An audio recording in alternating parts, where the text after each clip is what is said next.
প্রিয় দর্শকবৃন্দ, আসসালামু আলাইকুম। কেমন আছেন আপনারা? আশা করি আল্লাহর রহমতে ভালো আছেন। যদি চ্যানেলটি ভালো লাগে অবশ্যই চ্যানেলটি সাবস্ক্রাইব করেন, পাশে থাকবেন। প্রতিদিনের মতো আজকে স্মার্ট একটি আপুকে আমার চ্যানেলে হাজির করেছি। এই আপুর মুখ থেকে অনেক কথা শুনবো। আসসালামু আলাইকুম আপু। ওয়ালাইকুম আসসালাম। খায়রুল লতুল লম্বা মাথার কেশ। চুলে খুব যত্ন করেন? করি তো। চুলে তো ক্রাশ করে ছেলেরা, কি করবেন? কাজ খেলে আর কি করবো, কাজ দিয়ে দেবো। ক্রাশ খেলে ক্রাশ দিবেন? বেশি হয়েছে আপনার? হ্যাঁ, হয়েছিল। স্বামী ক্রাশ খায়নি? স্বামী নাই, স্বামী মারা গেছে। স্বামী মারা গেছে? হ্যাঁ। সরি। কতদিন ধরে স্বামী ছাড়া আছেন?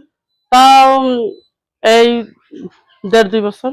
1.5-2 বছর ধরে স্বামী ছাড়া আছে। হুম। সংসারে ছেলে মেয়ে আছে? হ্যাঁ, একটা ছেলে আছে আমার। কি কাজ করেন আপনি এখন বর্তমানে? আমি হাতের কাজ করি, জরির কাজ করি। এই যে সংসার চলতেছে না, চলে না কোনো মতন আর কি, কষ্ট হয় অনেক। কষ্ট হয়। হুম। স্বামী না থাকলে নারীর চতুর্পাশ। হ্যাঁ, স্বামী না থাকলে তো অনেক কষ্ট একটা মেয়ের, অনেক।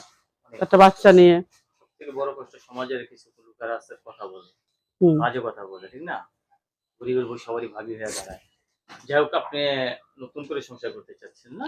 হ্যাঁ। যেহেতু আপনার স্বামী নেই, অনেকের বউ মারা গেছে, বউ চলে গেছে, এরা যদি আপনাকে ভালোবেসে ঘরে তুলতে চায়, অবশ্যই রাজি আছেন? হ্যাঁ, রাজি আছি। যদি একটা ভালো মনের মানুষ হয়, আমার দায়িত্ব নিয়ে আমার পাশে দাঁড়ায়, আমার ছেলেকে মেনে নিয়ে, আমার এক জায়গায় বিয়ে ছিল, সম্পূর্ণ সবকিছু জানে, যে আমার পাশে দাঁড়াবে একটা ভালো মনের মানুষ, আমি তাকে বিয়ে করব।